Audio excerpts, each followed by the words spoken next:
Good afternoon, guys. Welcome you to my YouTube channel, _MW, and I'm here. Yes, I need to wipe my lens. Just a moment. The picture is not very good. Yeah, there we are. I'd like to welcome you to my YouTube channel. I'd like to thank you so much for being there. I'm at a place called Greenville. Greenville is a place where people, several, I would say it's a place where you can have several things at the same time. Where there's weddings, they've got lodges, and they're constructing, swimming pools here. Yes, so I'd like to welcome you to this channel.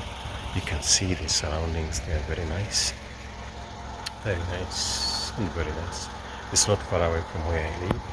It's whereby I came here to buy this grass. It's very nice grass, very nice grass. You can imagine this is a car park, but it's very green, and this is the way how it looks. Yes, I'd like to thank all those people who have subscribed to my YouTube channel, and also I'd like to thank all those people who are my returning viewers. And I would like to encourage you, all those people who are willing to subscribe to my YouTube channel, to do so. Yes, water. I'd like to show you this, and this is to show you. Yes. Nice and very nice. Mampanga break. Tumapisi tingona lemwa.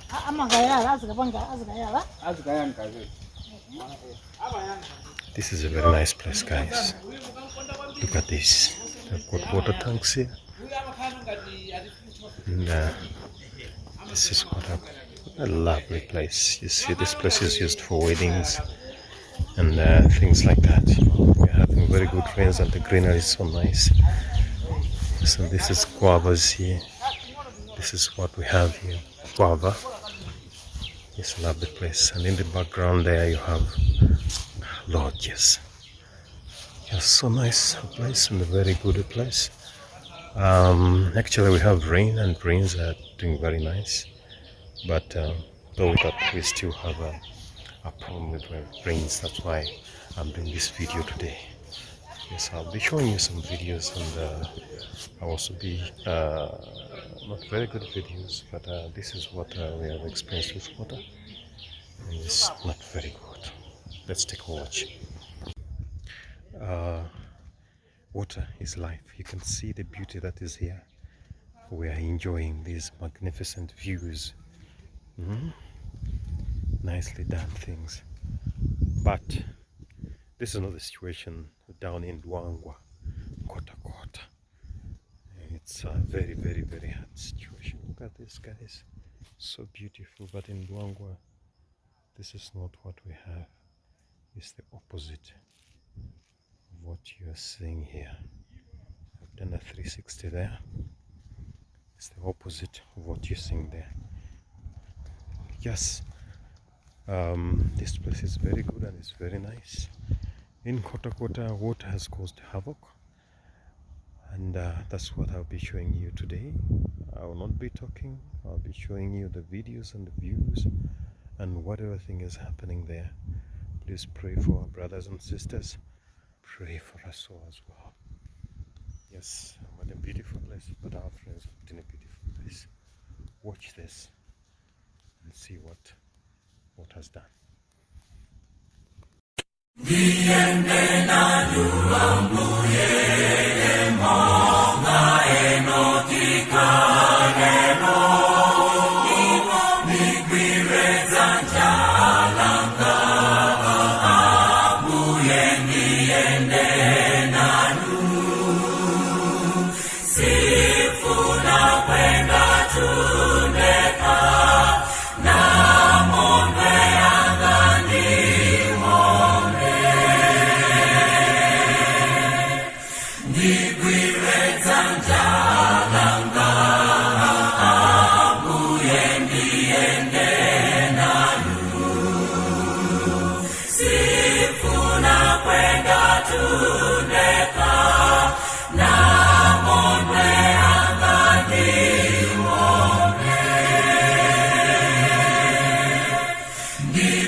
Weza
for